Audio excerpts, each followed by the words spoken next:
Pozdravljeni, sem Marja Milič in gledate MoneyHow, prvi podcast o upravljanju denarja pri nas. Kaj se zgodi z našim premoženjem, torej hišo, delnicami, skladi, kriptosredstvi, ko umremo? O tem se bom pogovarjala z odvetnico Ines Rostohar, ki je tudi partnerica in direktorica v odvetniški družbi Pirc Musar & Partnerji. Zdravo, Ines. Zdravo, Marja. Ja, tokratna epizoda je malce drugačna, kot so jo vajeni naši poslušalci, a vseeno zelo pomembna. Dobili smo kar precej vprašanj o tem, kako v bistvu poskrbeti za premoženje, kdaj napisati oporoko, kako ravnati v primeru kriptopremoženja. Teh vprašanj vezano na kripto je bilo zelo veliko.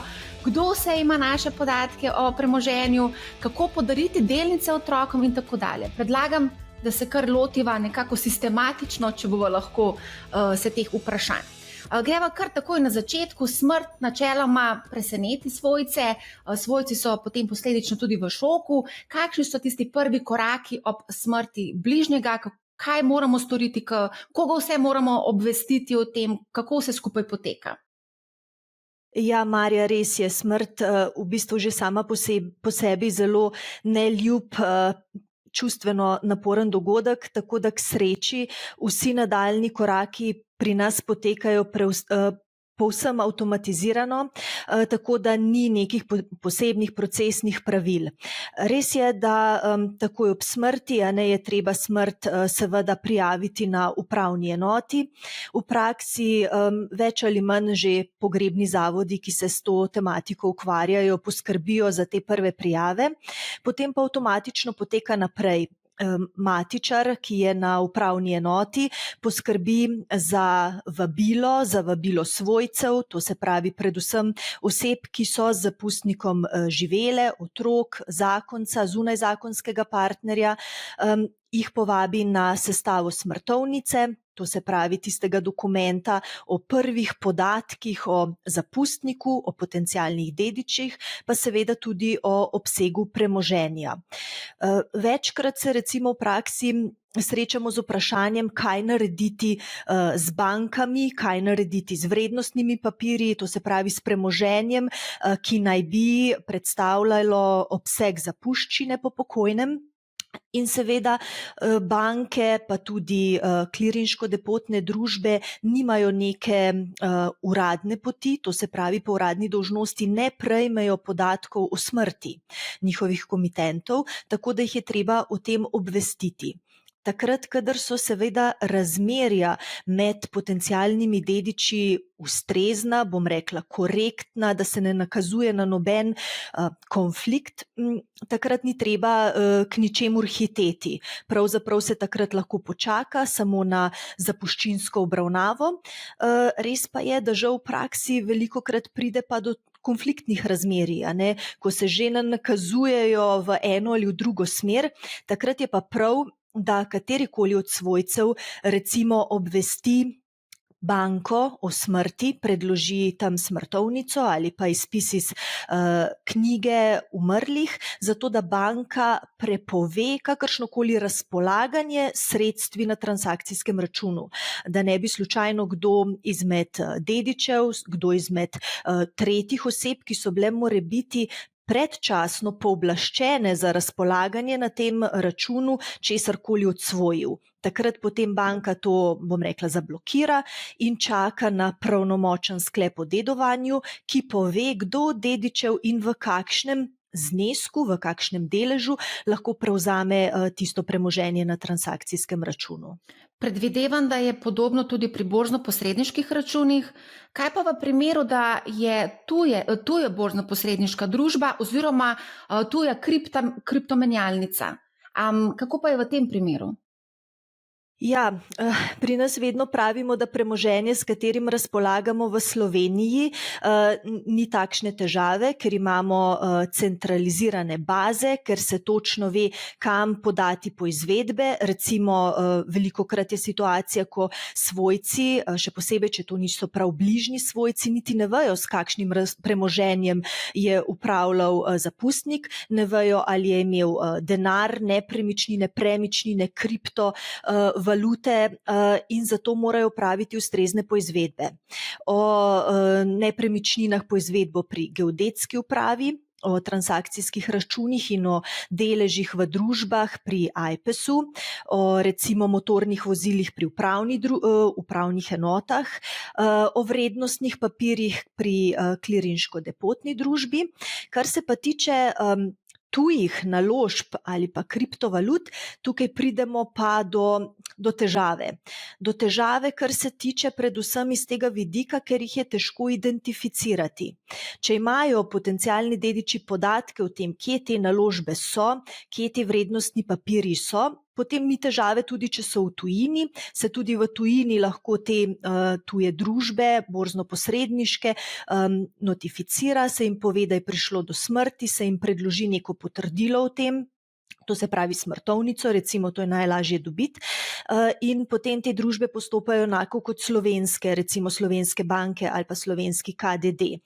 Pri kriptovalutah tukaj je pa težava v prvi vrsti zato, ker smo v fazi, ki še vedno niso regulirane, kjer nimamo neke enotne baze, ne moremo enostavno poslati na določen naslov po izvedbe, reči prosim, povejte mi, ali je imel ta in ta zapustnik kakšne kriptovalute, kje jih je imel in seveda kako do njih dostopam. To je že drug problem dostopa do teh kriptovalut.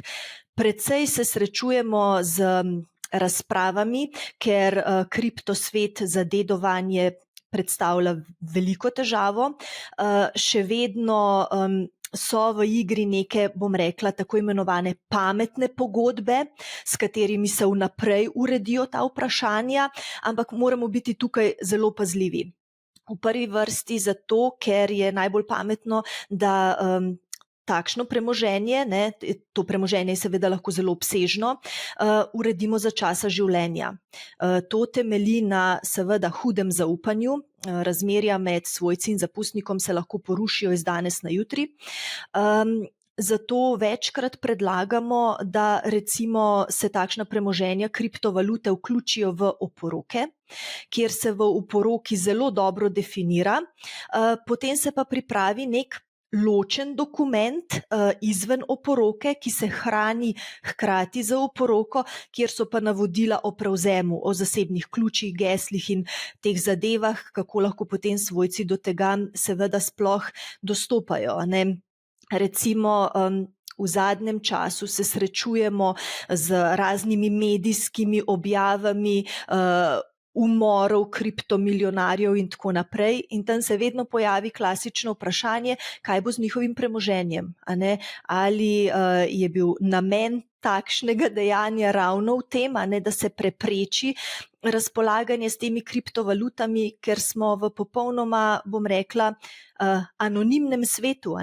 Nihče ne ve, kdo razpolaga z njimi, kdo je ta oseba, niti se ne identificira z nekimi osebnimi podatki, tako da še vedno, kadar nas pravnike kdo vpraša, kako postopati s kriptovalutami, če se le da, da se uredijo ta vprašanja za časa življenja. Ja, in to smo odgovorili tudi na vprašanje od Nejca, kako urediti dedovanje po svoji smrti, predvsem kriptodenarnic, ki imajo lahko veliko vrednost, a brez zasebnih ključev nihče ne more docopati do tega. Tako da to je to. Tako. Zdaj, to je idealni scenarij. Pogosto se pa v bistvu številni skrivajo svoje premoženje pred svojci. Kaj pa v tem primeru, a lahko sploh kako pridemo do teh podatkov? Dobro, za kriptovalute imamo že problem. Kaj pa recimo za druge naložbe, ki jih imamo recimo na nekih borzno-posredniških računih v tujini, recimo na Trade Republic, Interactive Brokers in recimo eToro in drugi brokerji? Ja, tujina nasplošno predstavlja težavo. Če imajo potencialni dediči, svojci recimo, vsaj približne podatke, kje se te naložbe nahajajo, potem še vedno lahko na podlagi tega, da so dediči, da imajo zakonito pravico vpogledati v osebne podatke umrlega, opravijo takšne poizvedbe tudi v tujini.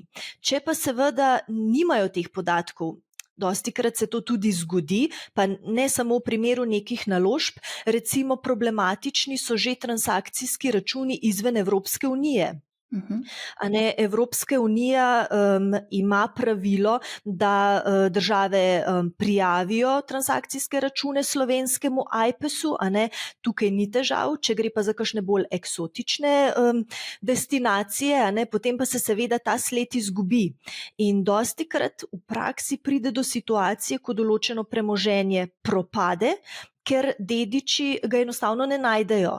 Tukaj se poslužujejo raznih poizvedb po tujih klirinško-depotnih družbah, po tujih bankah, celo recimo sodelovanja kakšnih zasebnih detektivov, ki potem pomagajo pri iskanju tega premoženja. To se pravi, ta postopek je lahko precej filmski, Je pa res, da če je tega premoženja veliko, se takšne investicija v takšno iskanje splača konec koncev, lahko so pa potem kateri izmed teh dedičev tudi negativno presenečeni ali pa razočarani.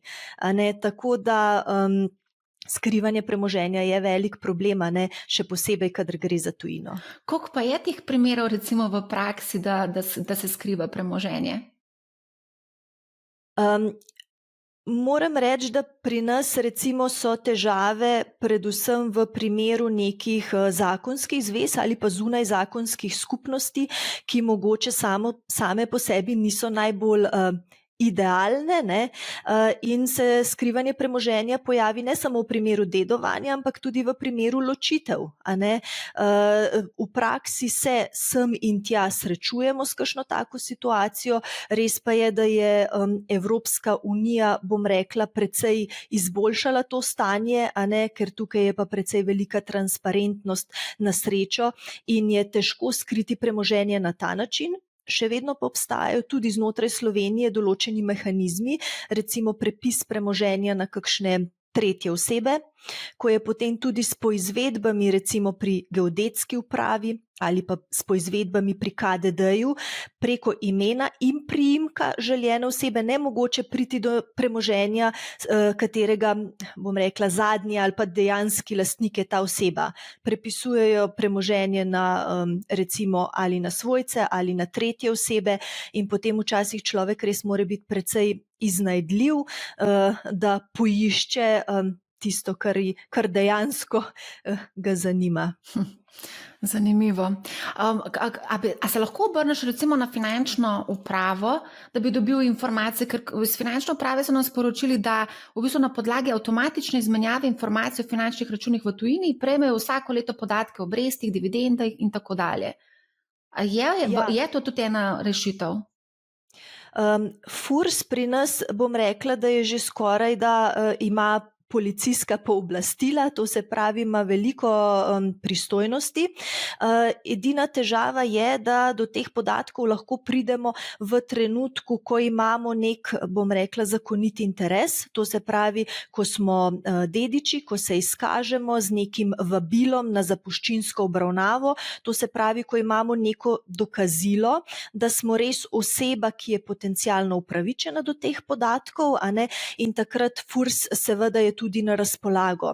Velikokrat recimo pride do tega, da se opravi prva zapuščinska obravnava na sodišču in potem sodišče na predlog dedičev, potencialnih dedičev, opravi tudi te poizvedbe in preko teh podatkov se potem lahko tudi, bom rekla, končno premoženje včasih najde.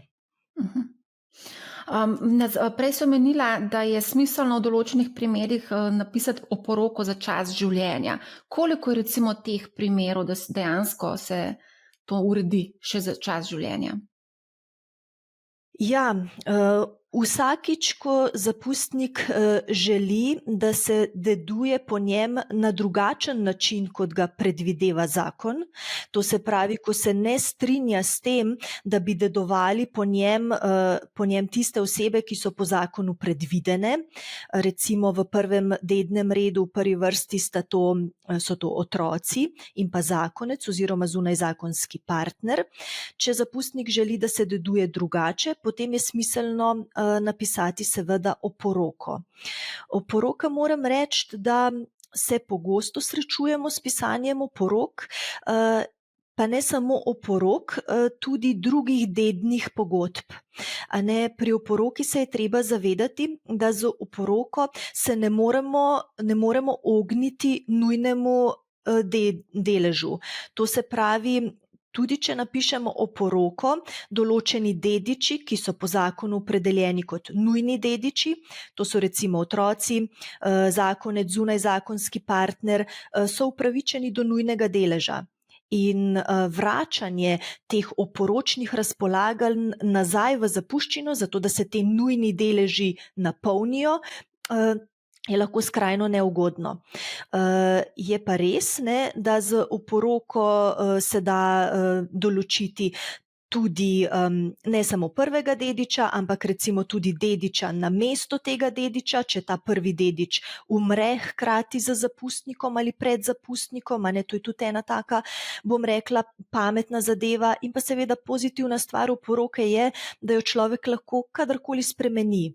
To se pravi, kadarkoli se nekdo spomni, si želi neke spremembe, lahko napiše novo oporoko in vedno je veljavna zgolj zadnja, to se pravi najnovejša po času. Tako da te oporoke so v praksi pogoste, je pa res, da glede na to, da imamo precej različnih vrst oporok, da si je pametno izbrati najboljši način in najboljšo vrsto takšne oporoke. Mogoče lahko poveš, kakšne vrste imamo? Tako, seveda oporoko lahko vsak napiše v intimi doma, lastnoročno jo podpiše, jo shrani v predal in jo tam hrani, ampak je to žal povezano z več vrstnimi težavami. Zato svetujemo pravniki napisati oporoko, pisno oporoko pred pričami.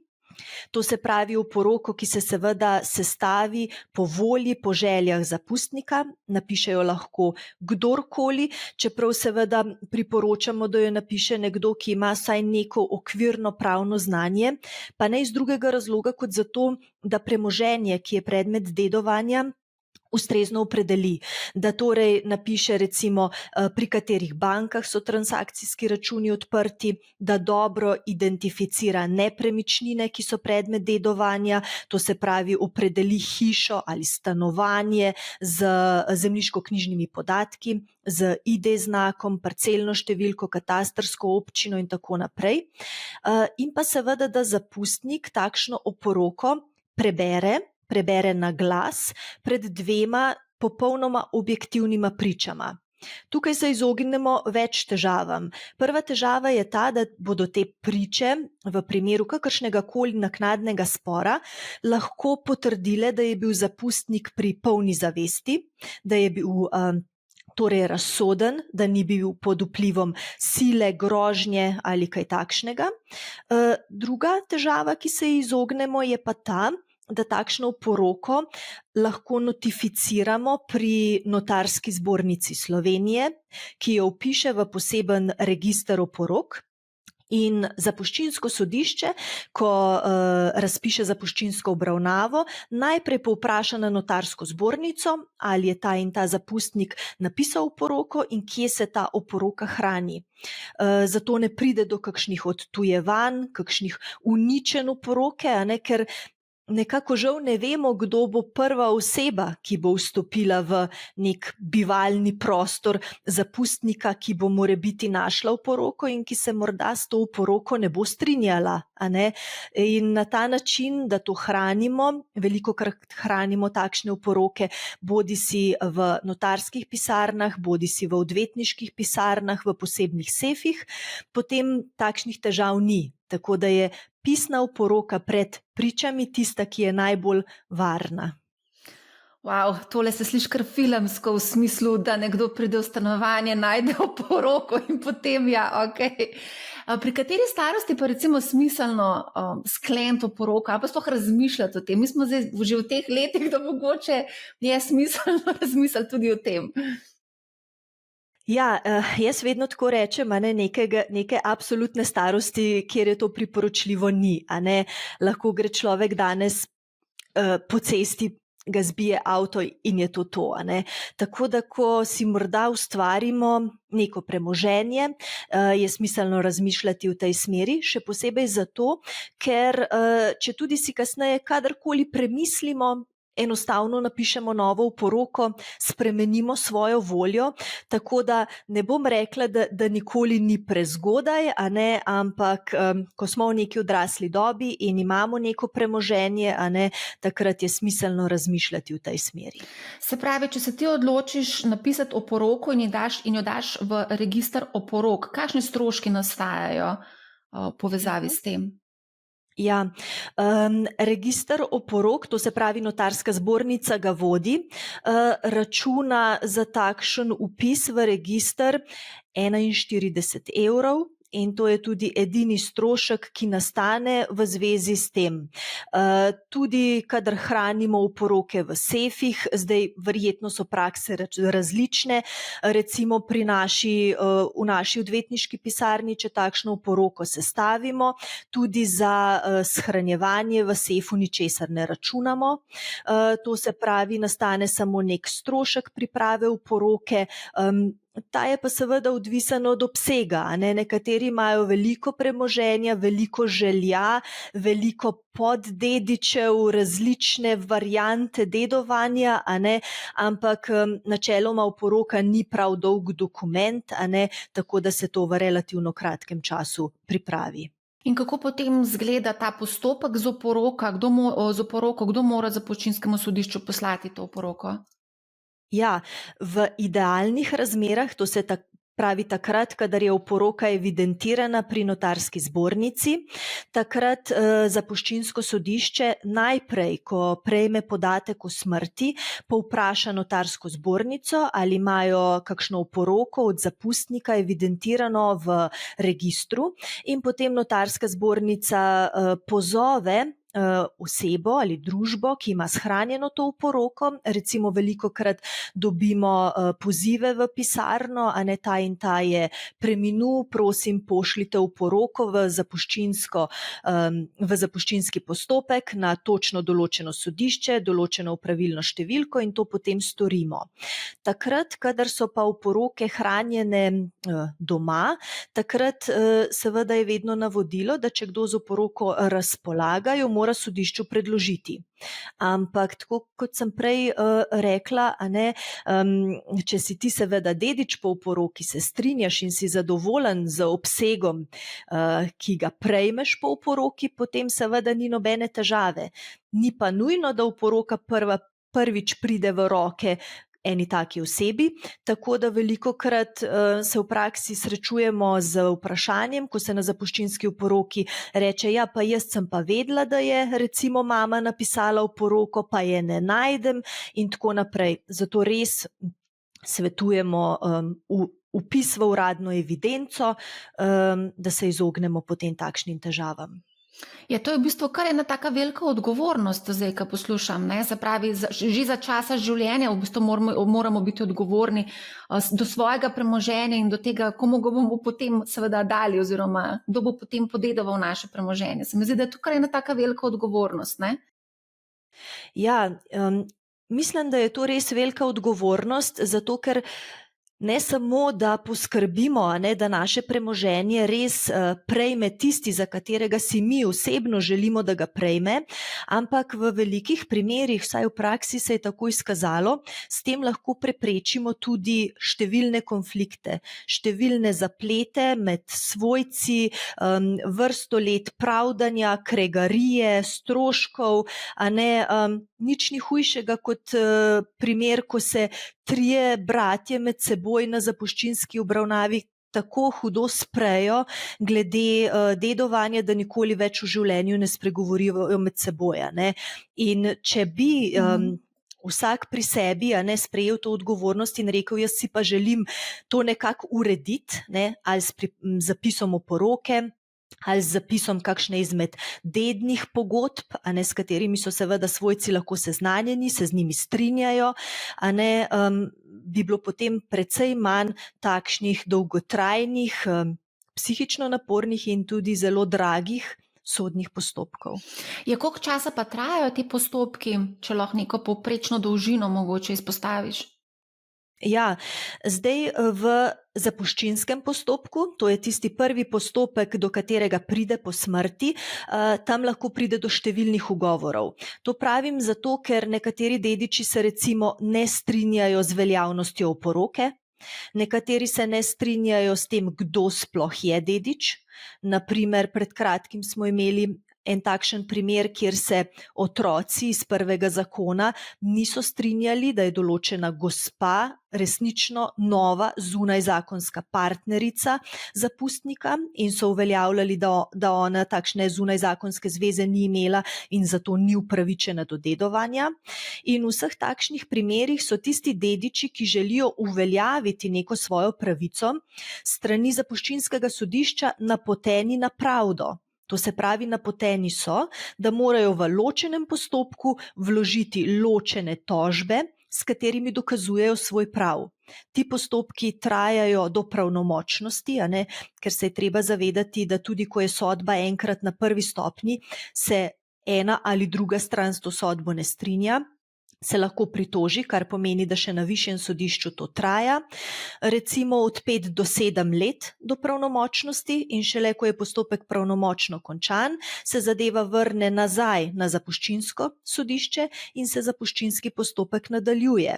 Zdaj, če si predstavljaš, da se v prvi fazi lahko izpodbija najprej, kdo je dedič, potem se lahko izpodbija v novem postopku, da oporoka ni veljavna, da je recimo podpis ponarejen, da je nekdo recimo vodil roko zapustnika, da zapustnik ni bil razsoden, bolan, dementen, te postopki lahko trajajo toliko časa, da potem tudi tisti dediči imajo od te zapuščine bore malo. Ja, to si predstavljam, sploh ko gre recimo za kakšne delnice, pa ne veš, kaj se zgodi na borzi. A gremo mogoče se dotakniti tega portfelja, se pravi, tukaj smo dobili eno vprašanje, ali se portfelj naložb prenese na dedovano osebo, kakšni so davki, kaj se dogaja z vrednostnimi papirji v času, ko postopki tečejo, ker to se lahko eventualno plemeniti, lahko pa tudi, glede na to, da je borza dinamična, precej izgubi na vrednosti. Kako je v tem primeru? Ja, res je, vrednostni papirji so ena taka stvar, kjer njihova vrednost lahko zelo varira. In če človek ni hiter, pravočasen, lahko vrednost precej pade. Zato je v zapuščinskem postopku, tako kot sem rekla, ti postopki so lahko dolgotrajni, to lahko traja leta in leta in leta, se v primeru, kadar obstaja nek sum, da bo nastala škoda za zapuščino, se imenuje posebnega skrbnika. To se pravi, sodišče imenuje posebno osebo, ki bo v dobro zapuščine in v dobro vseh potencialnih dedičev skrbela za to zapuščino. To mora biti ustrezen strokovnjak, ki ga seveda lahko predlagajo potencialni dediči, vendar takrat, kadar je med njimi hud konflikt, potem sodišče postavi kot skrbnika neko tretjo osebo. Ta tretja oseba je lahko tudi finančni strokovnjak, celo v primeru, ko imamo na vidiku razpolaganje z vrednostnimi papirji, je to pametno, da ima neko znanje z tega področja, in da potem lahko to zapuščino, to se pravi, če govorimo o vrednostnih papirjih, s temi vrednostnimi papirji ustrezno razpolaga za časa, dokler se popolnoma ne razčisti, kdo bo pravzaprav sploh dedoval te vrednostne papirje in koliko. Kar pa je pomembno, je pa tudi to, da zapuščina, premoženje preidejo na dediče v trenutku zapustnikove smrti. To se pravi, če tudi se kasneje, čez leta in leta, razčisti, kdo je dejansko dedič, ta dedič te vrednostne papirje, pa tudi drugo premoženje, deduje za nazaj. To se pravi, se šteje, da je postal lastnik v trenutku zapustnikove smrti. To je pomembno z vidika vrednosti, Je pa prav, da se te skrbniki, ki so seveda za svoje delo tudi ustrezno plačani, dediči morajo plačati seveda stroške takih skrbnikov, recimo upravljanja z vrednostnimi papirji. V Sloveniji sicer bolj pogost primer, da se skrbniki postavljajo recimo v primeru dedovanja kakšnih kmetijskih zemljišč, ko imamo recimo kmetije, živali, takšne zadeve, ko je res pomembno, da nekdo s tem premoženjem upravlja, ga neguje, zanj skrbi, da ne nastaja škoda. Ja, tale skrbnik, zelo zanimivo, finančni strokovnjak. Kdo pa so ti finančni strokovnjaki? Ker recimo konkretno za finančne svetovalce nimamo natančno opredeljeno, oziroma niti nadzora ni nad njimi, kaj počnejo. Tako da tukaj se mi zdi, da bi lahko prišlo do nekih mahinacij eventuelno. Ja, jaz si predstavljam, glede na takrat, kadar se svojci lahko sporazumejo, kadar je njihovo edino vodilo, da se premoženje ohrani ali pa celo oplemeniti, če govorimo o vrednostnih papirjih, takrat se bodo že toliko potrudili in uskladili, da bodo imenovali nekega strokovnjaka, ki to res je. Glede na to, da pa nimamo pri nas neke evidence recimo sodnih izvedencev za finance, ker recimo sodne izvedence za skoraj vsa druga področja imamo, za nepremičnine, za motorna vozila, za vse sorte, za finance jih pa ni, tako da določen riziko seveda obstaja. Marsikatere zgodbe so že krožile v tem, kako se te strokovnjaki ali pa te skrbniki lahko tudi okoristijo na določen način, tako da to seveda predstavlja neko težavo, je pa pomemben pa vseeno po mojem mnenju nek določen angažma teh svojcev, teh potencialnih dedičev, da če ne drugega, da vsaj izvajajo nek nadzor, da se pozanimajo, da povprašajo, in skušajo na ta način preprečiti kakšne mahinacije, do katerih žal vedno lahko pride. No in evo, tukaj spet potrebno izpostaviti, da je tukaj pomembno spet finančno znanje oziroma finančno opismenjevanje, se mi zdi, ne vem. Še eno zanimivo vprašanje smo dobili. Kaj se zgodi, če vlagatelj umre tik potem, ko je odsvojil papirje, ali so dediči dolžni plačati davek na kapitalski dobiček v tem primeru? Ja, tako kot večkrat rečemo, pri nas sta gotova samo smrt in plačila davkov, tako da se tem davkom žal ne moremo izogniti. Tudi temu davku, ki si ga omenila na kapitalski dobiček, ta davek bremeni dediščino. To se pravi, dediči, ki podedujejo dediščino, dedujejo ne samo aktivo, ampak žal tudi pasivo. To se pravi tudi dolgove, ki s tem v zvezi nastanejo. Kar pomeni, da se ta davek odmeri od dediščine in ga dedič, ki prejme dediščino, mora tudi plačati naknadno. Je pa pomemben podatek ta, večkrat me vprašajo, recimo, kaj pa če so dolgovi res ogromni, pa ne samo od davkov, vse vrsta stvari, lahko so krediti, posojila, karkoli, v tem primeru obstaja možnost, če so te dolgovi preveliki, da se nekdo lahko tudi odpove dedovanju, ta odpoved dedovanju je pomemben korak, pomembno pa je, da se dolgovi dedujejo samo do višine podedovanega premoženja. To se pravi, če podeduješ določeno premoženje, samo iz tega premoženja se plačujejo razne dajatve, razni dolgovi. To se pravi, svojci, ki so nekaj podedovali, niso dolžni iz lastnega premoženja, to se pravi iz drugega premoženja, česarkoli poplačati. Zato večkrat mi rečejo, da se splača počakati na prvo zapuščinsko obravnavo. Tam namreč se prijavijo vse terjatve. Treba se je zavedati, da na te zapuščinske obravnave lahko pride marsikdo. Prijavljajo se terjatve iz naslova skrbi, nege, iz naslova stroškov, recimo vzdrževanja nepremičnin. Pogosto se prijavljajo stroški doplačil domov za starejše. Zato je to pomembno, da se na tej obravnavi ugotovi, kakšna je sploh aktiva in kakšna je pasiva, in na podlagi tega se potem dediči tudi lahko odločijo, ali bodo prevzeli dediščino ali ne. Niso je dolžni, ne? Tako da takrat, kadar je res veliko dolgov, takrat pride pogosto do odpovedi dedovanju. Koliko pa je takih primerov, da se odpovejo dediščini? Moram reči, da recimo v primeru, ko imamo zapustnike, ki so kakšni starejše osebe, ne, ni žal vedno tako, ampak recimo, da je to najpogostejši primer, ne, takrat takšnih dolgov ne vem koliko niti ni. Mogoče je kakšno doplačilo kakšnega doma, a ne, čeprav recimo v skladu z družinskim zakonikom so otroci dolžni že za časa življenja poskrbeti za svoje starše, pod predpostavko, da so ti starši ustrezno skrbeli za otroke, a ne. To se pravi, se ta doplačevanja domov uresničujejo že za časa življenja.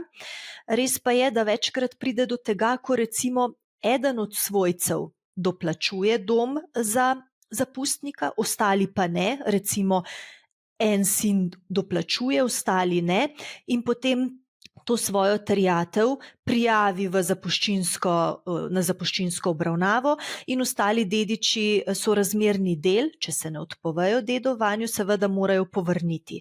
To so najpogostejši primeri, ni pa tako pogosto, recimo, da bi bili tako ogromni dolgovi, da bi se vsi odpovedali in potem bi bila zapuščina brez dediča. To pa so praktično zelo, zelo redki primeri. Kaj pa, če so samo dolgovi in da ni premoženja? Če so samo dolgovi, pa ni premoženja, potem seveda nihče tega si ne želi dedovati, tako da takrat pride tudi do tega, da se vsi odpovejo dedovanju. Je pa res, da takrat, ko ni nobenih nepremičnin v zapuščini, takrat potem tudi ni zapuščinske obravnave. Takrat sodišče po uradni dolžnosti seveda pozove dediče na podajo svojih izjav in izda nek sklep o dedovanju, brez da bi izpeljalo zapuščinsko obravnavo. Samo takrat, kadar govorimo o večjem premoženju, to se pravi predvsem, ko govorimo o nepremičninah ali pa o kakšnih premičninah večje vrednosti, to se lahko bodisi motorna vozila, lahko so to umetniške slike, lahko so to vrednostni papirji, kriptovalute, če seveda zanje vemo, a ne, v teh primerih potem sodišče razpiše obravnavo in razčisti ta vprašanja. Marsikdo je v dilemi, darilna pogodba za primer smrti ali oporoka, pa tudi vprašanje, kdaj se uporabi izročilna pogodba, mogoče zna biti zanimivo. Zdaj, darilna pogodba za primer smrti in pa oporoka imata praktično enak učinek. To se pravi, učinek je takšen, da neko podarjeno premoženje preide iz zapustnika na prejemnika v trenutku zapustnikove smrti. To se pravi, takrat, ko zapustnik umre, takrat prejemnik postane lastnik tega premoženja. Res pa je, da tako kot sva prej se pogovarjali, oporoko se da praktično kadarkoli spremeniti in napisati novo. Pri darilni pogodbi za primer smrti, pa tudi pri klasični darilni pogodbi, kjer premoženje preide takoj za časa življenja, ta pogodba jo je pa nekoliko težje preklicati. To se pravi, ko je enkrat takšna pogodba napisana in je premoženje nekomu podarjeno ali obljubljeno, potem lahko tisti, ki je to premoženje podaril, takšno pogodbo prekliče samo v primeru neke hude nehvaležnosti, v primeru neke hude stiske, a ne, ali pa en primer, ki ga zakon še predvideva, so kasneje rojeni otroci. To je nekako izhaja iz tega, ne, da če zapustnik pridobi neke dodatne finančne obremenitve ali se sam znajde v neki finančni stiski, lahko to darilno prekliče. Kar pa sem tudi že prej omenila, a ne, to je pa za premisliti, a ne, v tem primeru, namreč niti z darilno pogodbo za primer smrti, niti z oporoko se ne moremo ogniti nujnim dedičem. To se pravi, oni morajo vedno dobiti svoj nujni delež. Obstaja pa neka druga varianta, s katero pa se lahko ognemo nujnim dedičem.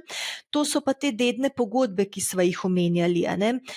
Izročilna pogodba je ena takšna pogodba, potem poznamo še pogodbo o dosmrtnem preživljanju in pa preužitkarsko pogodbo. Bistvo vseh teh treh pogodb je v tem, da se štejejo za tako imenovane odplačne pogodbe.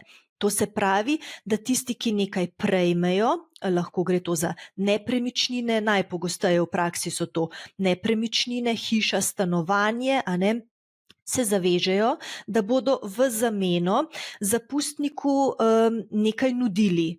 Ga bodo negovali, zanj skrbeli, ga recimo vozili k zdravniku, v trgovino, mu doplačevali neke stroške, poskrbeli za pogreb, recimo to je pri starejših osebah opažamo zelo pomembna zadeva.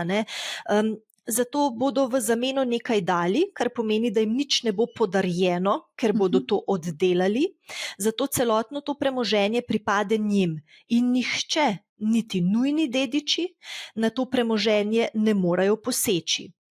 Razen,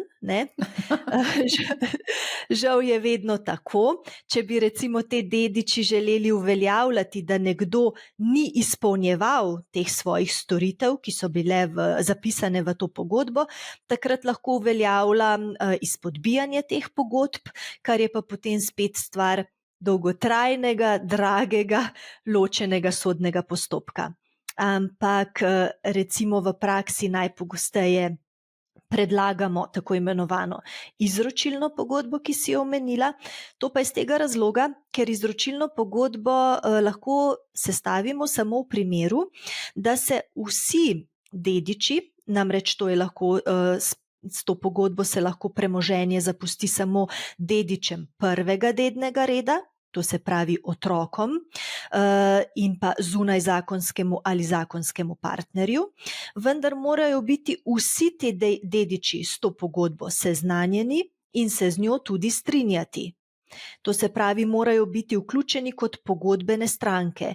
In v praksi se še nismo srečali z izpodbijanjem takšne izročilne pogodbe, ker če jo je nekdo podpisal, se nekako šteje, da se je z njo tudi strinjal, bil z njo seznanjen, in je potem v teh primerih res manj težav.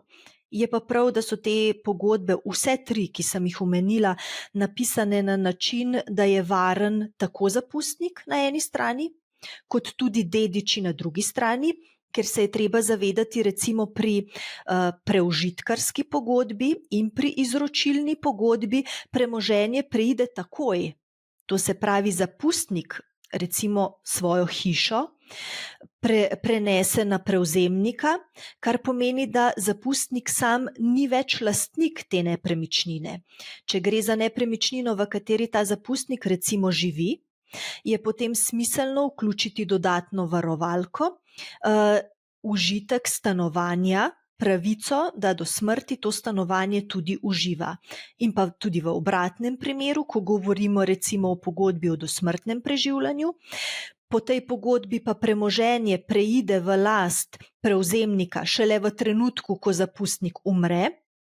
To je lahko časovno precej oddaljeno, in je prav, da se vpiše v takšno pogodbo prepoved odtujitve in obremenitve, da ne bi recimo po 10, 20 letih prejemnik prejel nepremičnino, ki bi bila obremenjena s hipotekami ali ki je recimo niti ne bi več bilo, ker bi jo zapustnik v vmesnem času se premislil, pa bi jo prodal ali nekomu podaril, prejemnik bi pa ves čas skrbel za tega zapustnika.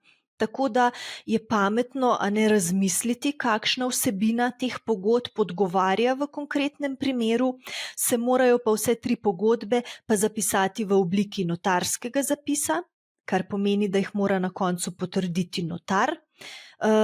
To pa povzroči, da smo, če ne drugega, vsaj varni glede te razsodnosti, pa raznih ugovorov s tem v zvezi. Se mi zdi, da v primeru darilne pogodbe ali pa izročilne, se mi zdi, da mora biti pa vse neka komunikacija, neka korektna komunikacija med družinskimi člani, medtem ko pri oporoki imaš mogoče malo več svobode, Ja, seveda, ne. Poroko lahko vsak sestavi sam, ne. Nikogar ni treba ničesar vprašati, a ne, z nikomer se posvetovati, kregati ali karkoli podobnega. Pri vseh teh pogodbah se seveda predpostavlja sodelovanje, a ne.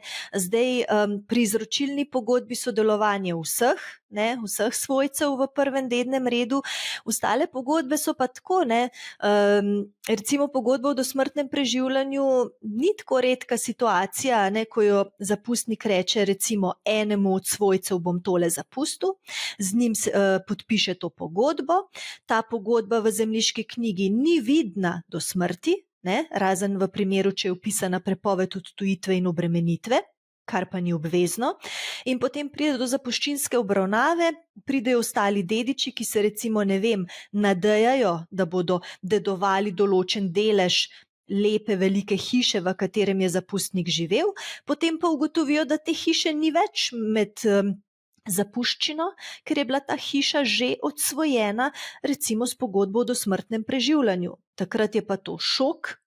Potem so razna ugibanja, potem so razne ideje o manipulacijah, izkoriščanju in tako naprej, ki pa vodijo potem v dolgotrajne pravde.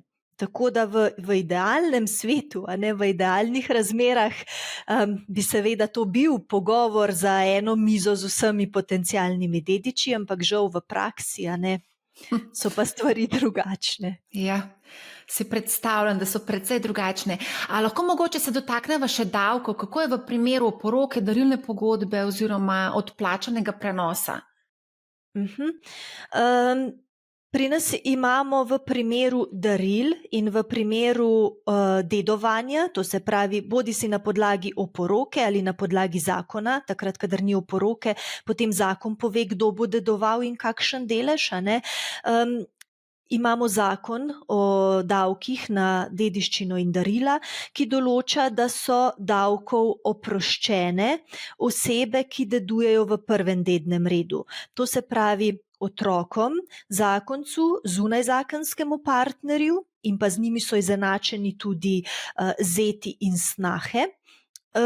Te osebe davka ne plačajo, so oproščene davka, ne glede na to, ali neko premoženje dobijo z darilom, bodisi z darilno pogodbo za časa življenja ali z darilno pogodbo za primer smrti, ali pa če dedujejo na podlagi oporoke ali zakona.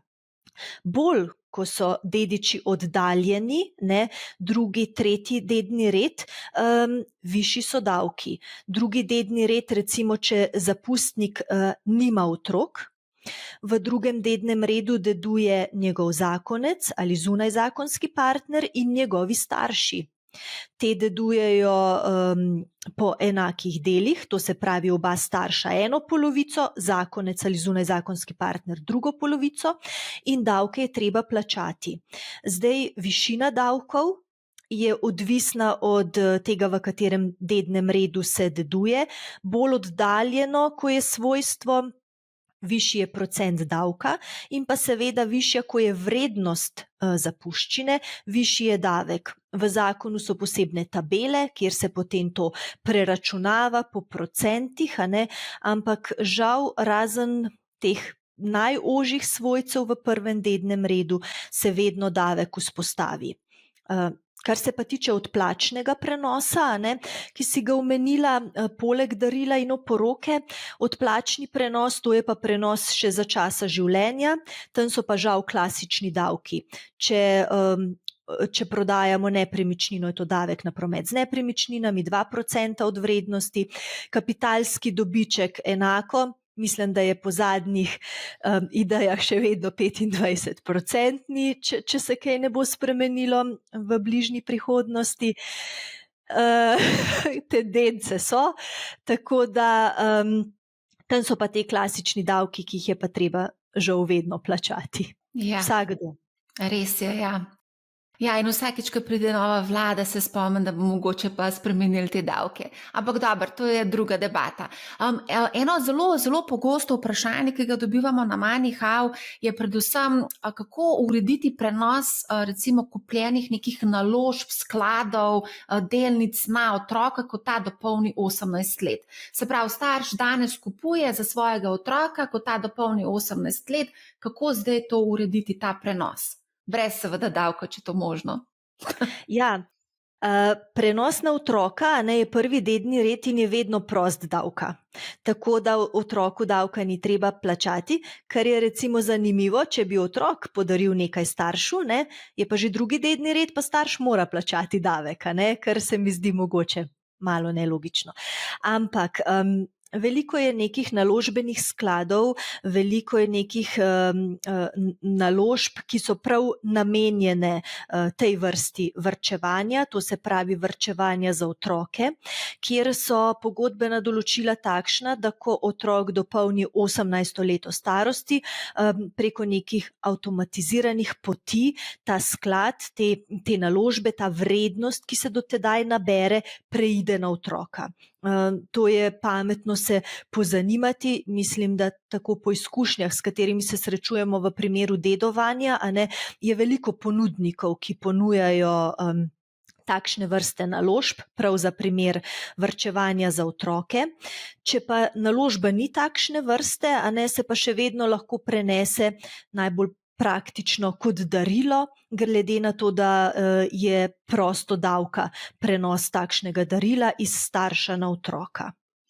Zdaj, če imaš ti recimo račun pri nekem tujem brokerju, kako to urediš? Potrebuješ darilno pogodbo, jo prevedeš v angleški jezik in pošlješ brokerju? Ali kako? Ja, zdaj, če imaš podatke, seveda razpolagaš s svojim premoženjem, imaš vse ustrezne informacije, se potem to dogovoriš s tem brokerjem, seveda treba je z njim komunicirati. Pri nas se recimo, če imamo tuje državljane, ki želijo te stvari v Sloveniji urejati, slovenske družbe, recimo družbe za upravljanje vzajemnih skladov, takih in drugačnih naložb, želijo imeti te pravne podlage, to se pravi darilno pogodbo, uradno, sodno, preko sodnega tolmača prevedeno v slovenski jezik.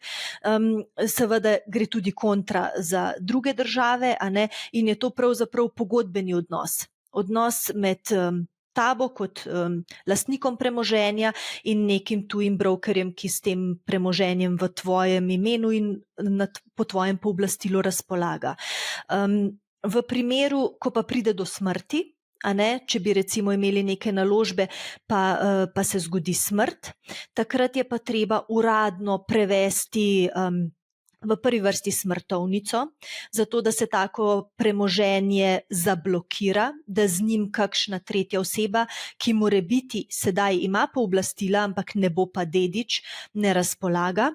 Kasneje se pa zahtevajo pravnomočni sklepi o dedovanju, kjer je v tem sklepu točno zapisano, kdo je dedič, v kakšnem deležu in katerega premoženja. To zahtevajo tudi tuje družbe za upravljanje, tuje banke recimo je zelo pogosto, ali pa tudi tuje geodetske uprave v primeru, ko gre za nepremičnine, ki so v tujini. Takrat je treba biti pozoren, da se to na ta način uredi. Tudi neki evropski nalogi, recimo s Hrvaško je pogosta zadeva, ko imajo Slovenci vikende na Hrvaškem, ki so pogosto predmet dedovanja, takrat se to ureja, seveda vse preko uradnih prevodov.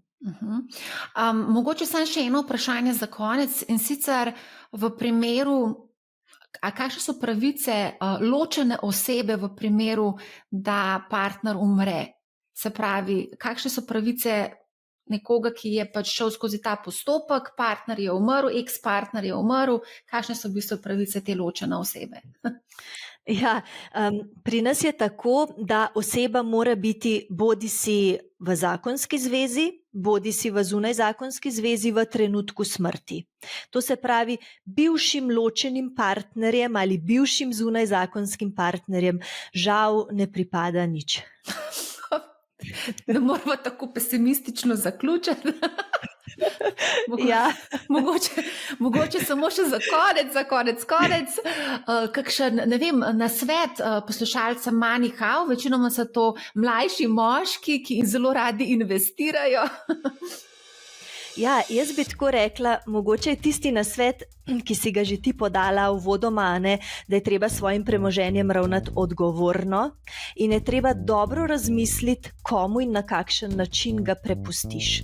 Kar se tiče tujih naložb, tukaj je veliko zaupanje, vzpostavljeno, ampak je prav, časi se spreminjajo, kriptovalute so bile včeraj velika eksotika, mogoče danes niti ne več, in je prav, da na ta način pristopimo, da že za časa življenja, če se le da, premoženje ustrezno razdelimo, ustrezno namenimo, ker s tem ne le, da se izognemo sporom, izognemo se raznim zameram, včasih na koncu več velja, da se nekdo še vedno pogovarja, ostaja v dobrih odnosih, pa ima finančne stvari razčiščene. Tako da predlagam, da če se le da, da se to premoženje razdeli za časa življenja, ko je človek še, bom rekla, pri zdravi pameti in nameni točno določenim osebam tisto, kar želi nameniti. Super, najlepša hvala za res odlično debato. Hvala, Marja, enako. Hvala tudi vsem, ki ste nas gledali in poslušali. Poslušajte Money How, ne bo vam žal in lep pozdrav.